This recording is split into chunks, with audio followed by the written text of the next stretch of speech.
album? Oh. Ooh. That's a Most good fun to work on? It was all miserable to work on.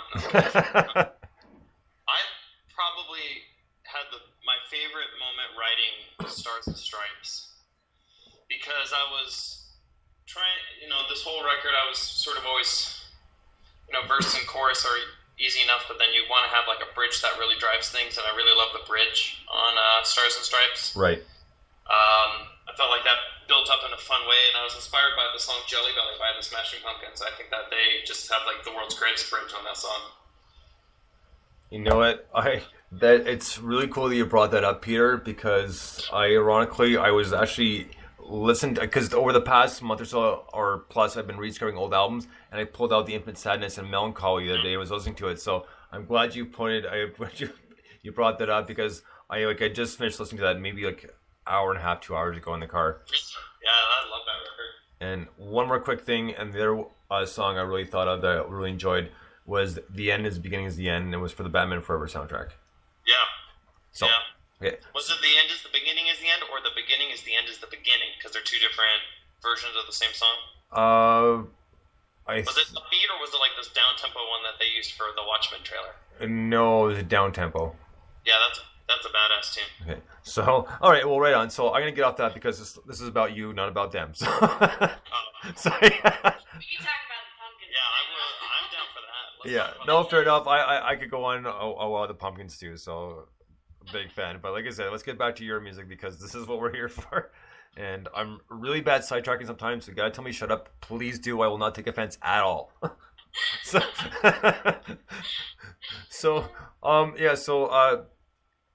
Well, now I just want to hear where you're going to go. yeah. Now I'm wondering what happens if we say nothing for the rest of the interview.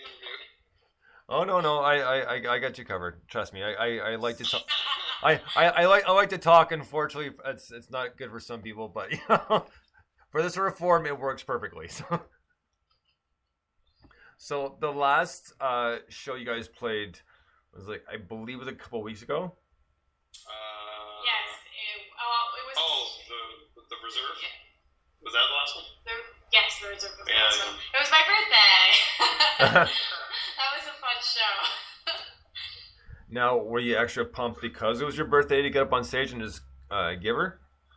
Well, we did try a couple new things that show. Yeah, the reason that show, it was definitely a great show because it was my birthday, but the real exciting thing about that show was we played a bunch of new songs off the album that we're working on, and to see the reaction that we got from those new songs was so much fun, and it was really cool to rock out a little more and be a little more aggressive.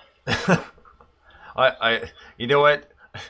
I can totally see you being aggressive, Maddie, and I don't mean that in a bad way either. Stop shaking your head. Yeah. Fist bump, Peter. So next up, and hopefully this wasn't a precursor to it, but we're gonna get to the first release off the album, which is That Lonely Road. Think this, Polaris Rose.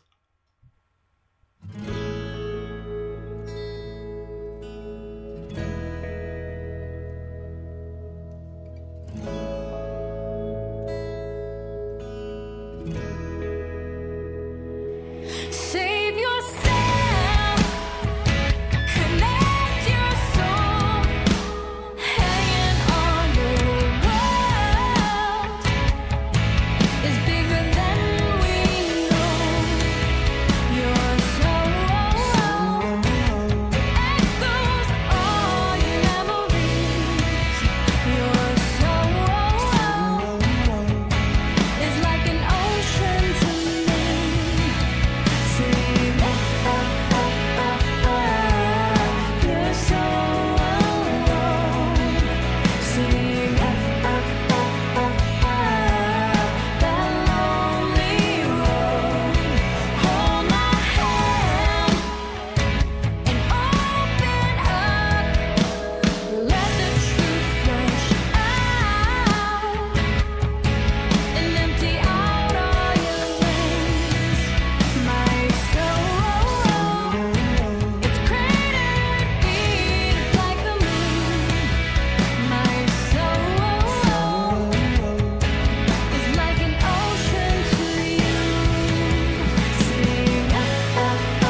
Polaris Rose with That Lonely Road.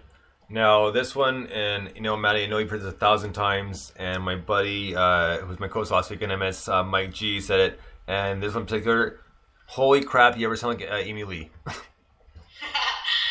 you. I get that a lot. Yeah. I get that a lot. I get Amy Lee so much. Who's Amy Lee? Yeah. I'm glad you're joking, Peter. You wish he was joking. Yeah. But no, thank you. I think she's amazing. She's a talent for sure.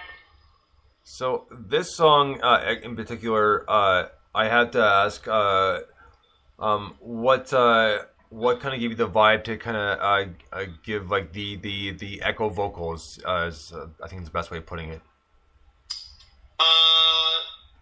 Well, the whole melody structure for the verse happened. We were moving, and most everything was out of our old apartment, but I had to spend the night there. So I laid down on the bed, and I just picked up the guitar, and it just popped out.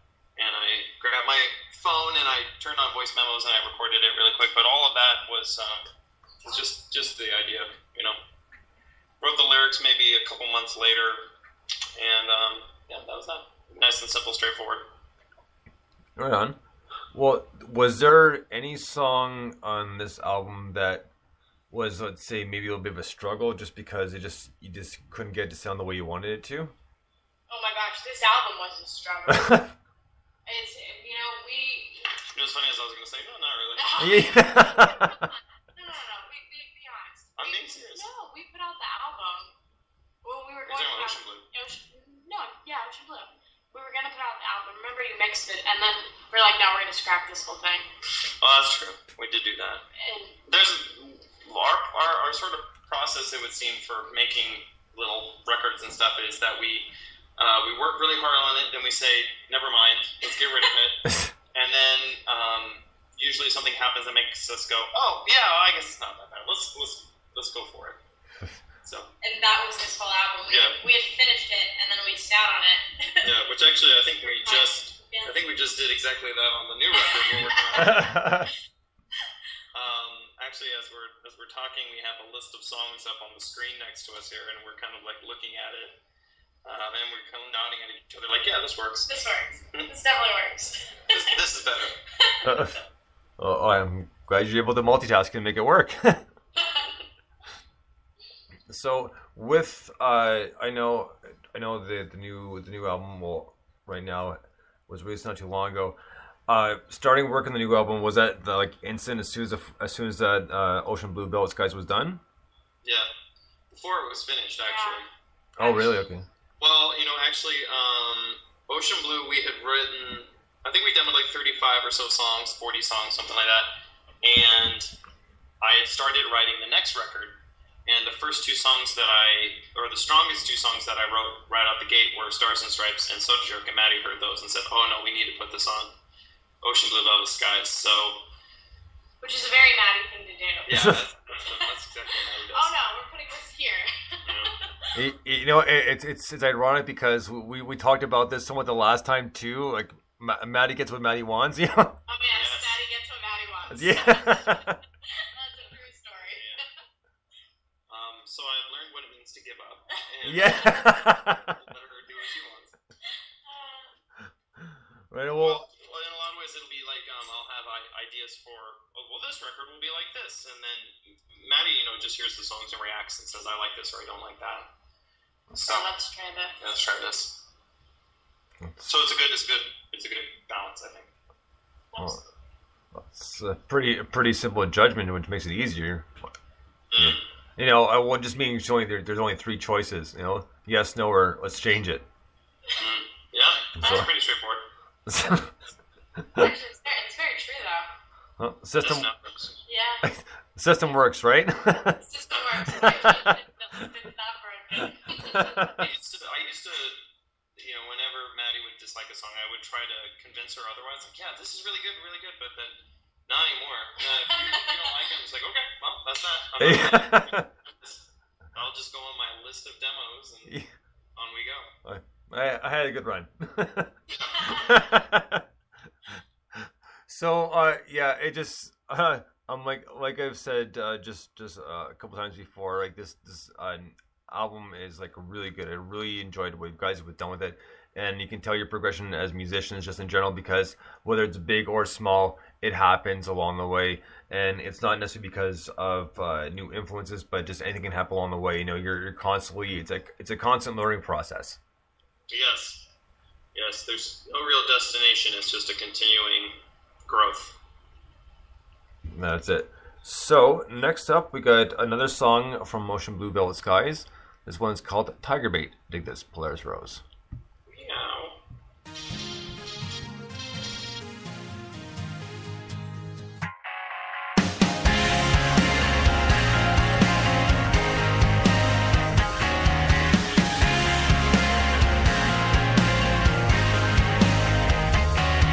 I saw her standing there outside the show.